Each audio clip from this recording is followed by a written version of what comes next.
Okay, I just realized that I actually haven't been recording for the past, I don't know, 30 minutes that I'm working. I am working on a project right now to put heated seats in the Xterra.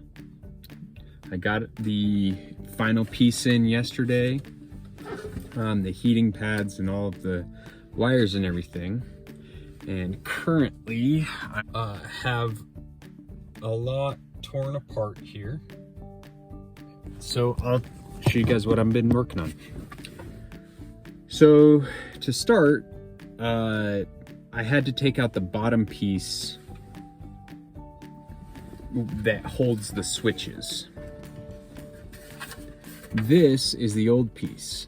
Originally it had, this is the four-wheel drive selector, and then hill control, differential lock, and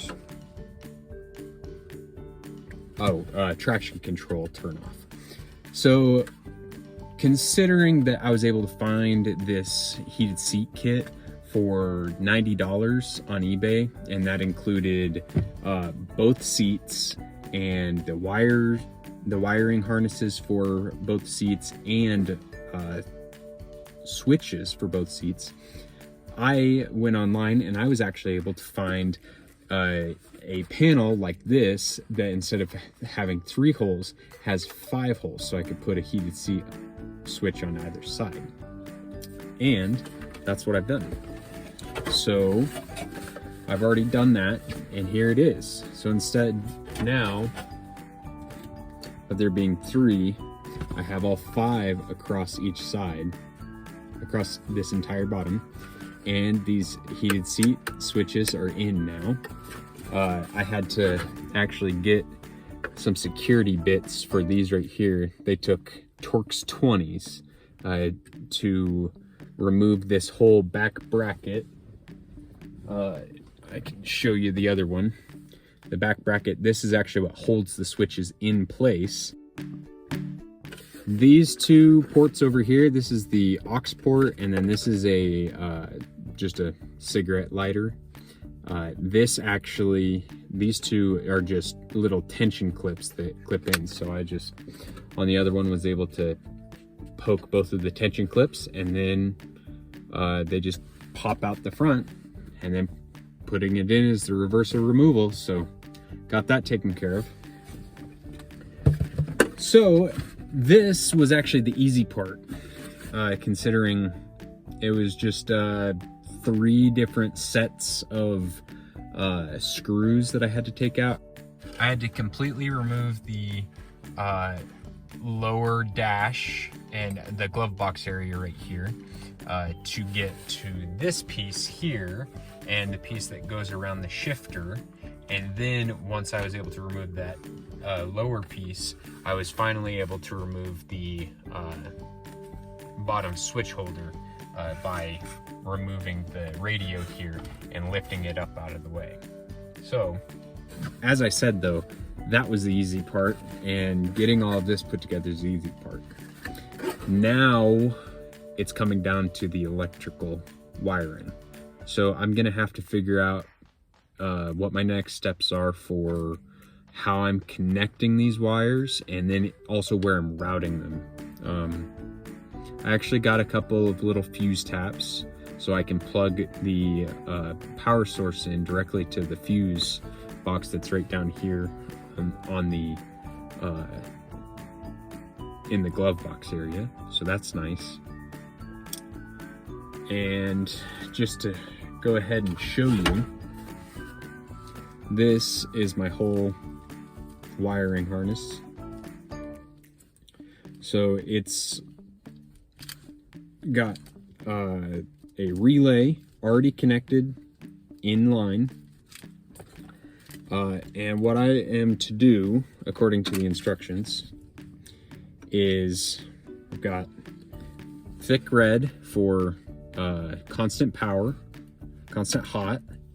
I've got black for ground. Red, yellow here is going to connect to the auxiliary or accessory on That's what my fuse tap is actually going to be used for.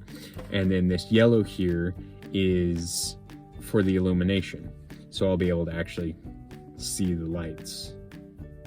So I think to do this though, I'm gonna have to go and find probably some kind of wire tap, and then I need to do just a slight bit more research and actually identify which wire I need to tap into this. But besides that, then it just goes out. Here's the relay there, and then it goes out to the two plugs, or the two ends, my bad. One end connects to the switch, the other end here is where I will actually connect to the heating pads in the seat. And that's gonna be a whole separate project of taking the seats out and then taking the seat covers off, cutting into the foam to place the heating elements, but we'll get there when we get there. So I'll bring you back when I have more to talk about. All right, I've got my assistant here. I'm blind. I've been working on the wiring here, and I've got everything set up the way that the kit says, but I've run into a bit of a dilemma. Claire? Oh yes, the dilemma. Okay, so if we start the vehicle and turn on the lights. You know what? Here, let's turn off ambient lighting.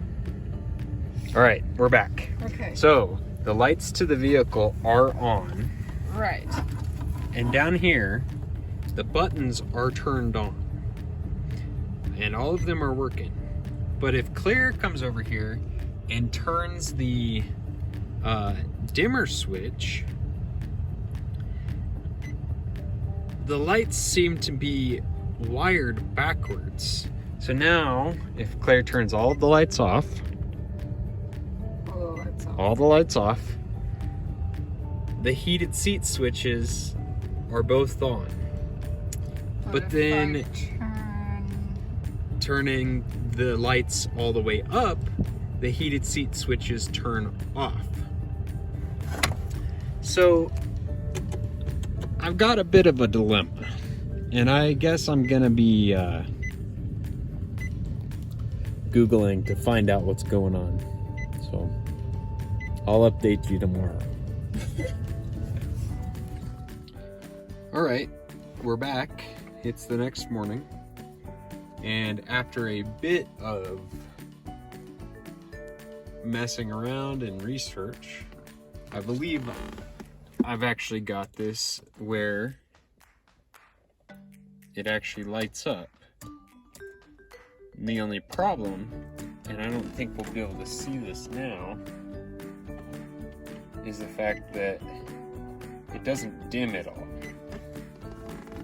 So, research, once again, led me to start looking at wiring diagrams, and it was determined that in this wiring harness here, the grounds of all of these are put together.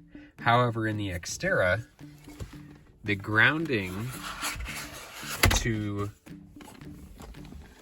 the illumination needs to come from its own circuit. So this, if I can grab it real quick, this brown wire right here is needed to dim, because on the Xterra, the dimming comes from the negative side.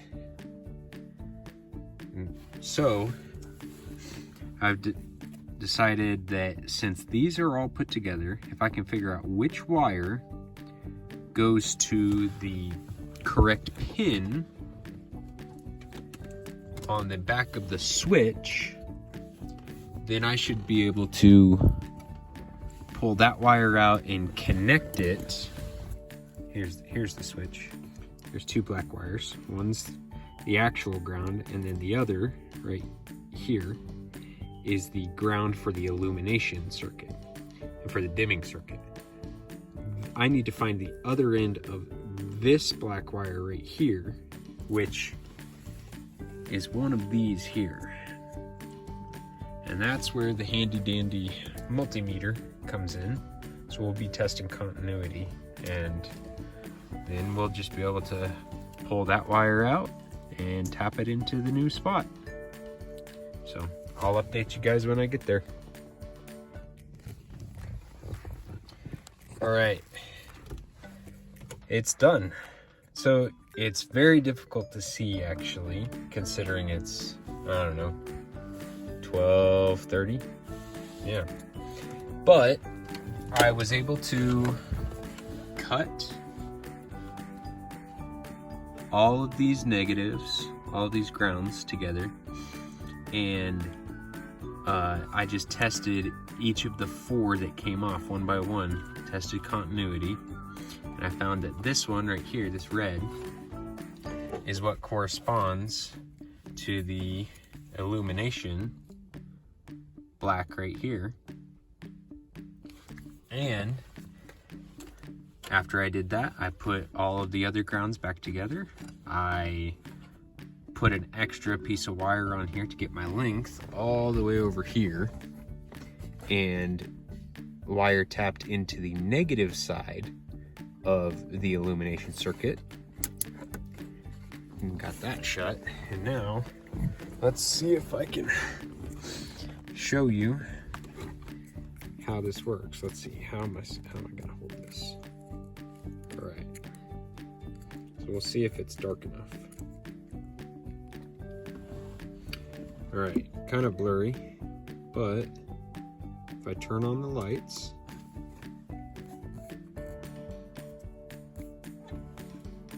maybe.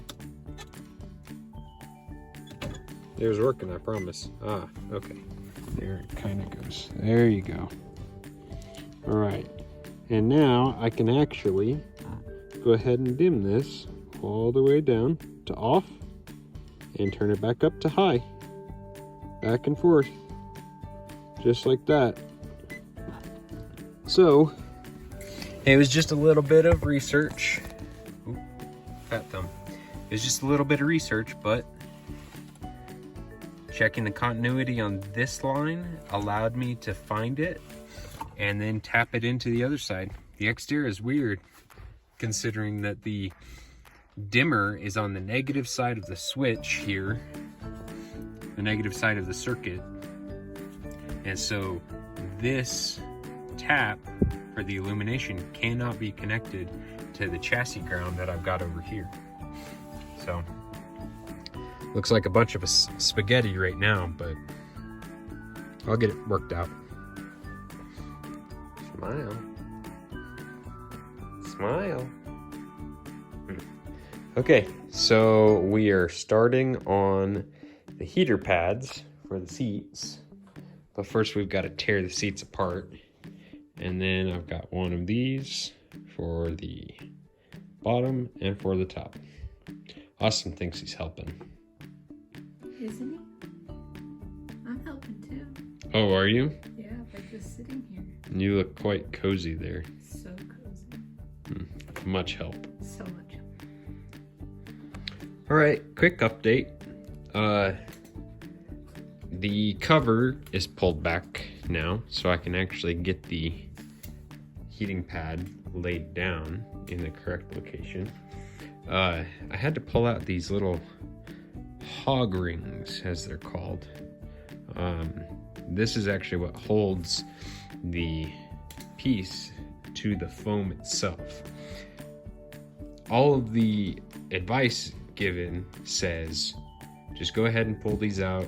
Don't try to hold them, don't try to keep them, and use some good old zip ties to attach it back. So that's what I'll be doing. Well, all right, the rear has the heated seat pad installed and it's all put back on, and the seat itself is all pulled off. It was fairly straightforward just to pull it off. And now the pad is laid down, and I've got all the zip ties down here all pulled through. I need to pull through on these couple right here, 1, 2, 3. But besides that, I'll be able to put the cover back on and then pull the zip ties through the rod right there, and I'll pull it back down. And then this seat will be just about finished. So I just wanted to mention real quick, these zip ties, I mean, I have to cut them off somehow, right? And a lot of the times these are so tucked up under here, especially on these sides, it's really hard to get to. And I mean, I've tried cutting at them with scissors. I've tried cutting them with multiple different razor blades. But honestly, what has come to be the best thing is a pair of nail clippers. I can just come right up to them like this, get as close as I want, and just go ahead and snip it off. Just like that. And then it's not even a big deal. All right, Claire Bear, do you want to do the honors for me? Off and on. Now, these three in the middle here, they are pretty dark, but they light and dark by themselves. And then we've got, I can turn it on low, like that. Turn it on high, up like that. And according to Claire, it does heat. It does heat. So, it's not the hottest of the hot, but it is warm and nice. Yeah?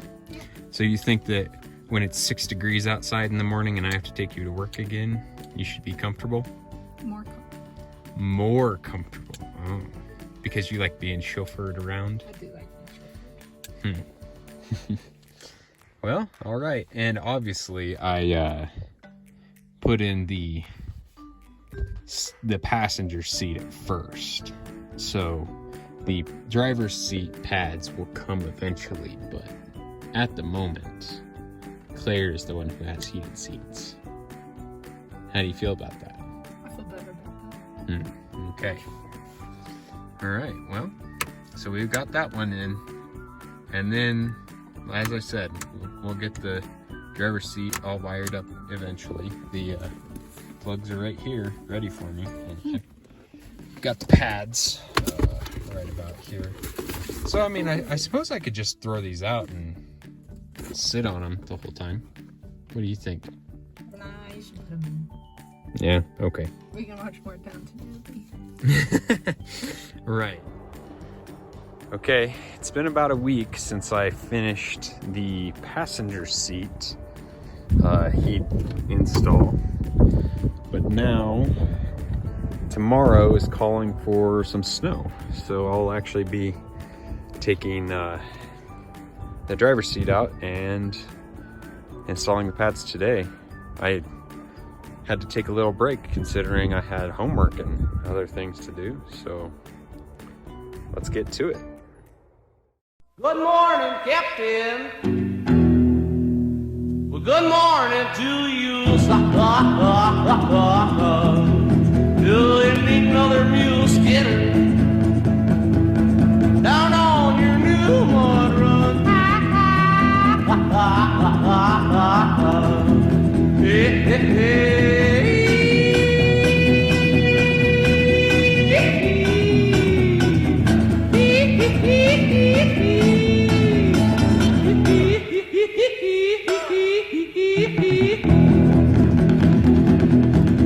Well,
Well, hey, hey, little water boy, is that water boy man? Bring the bucket down, wham, wham. And if you don't like your job, then put bucket down.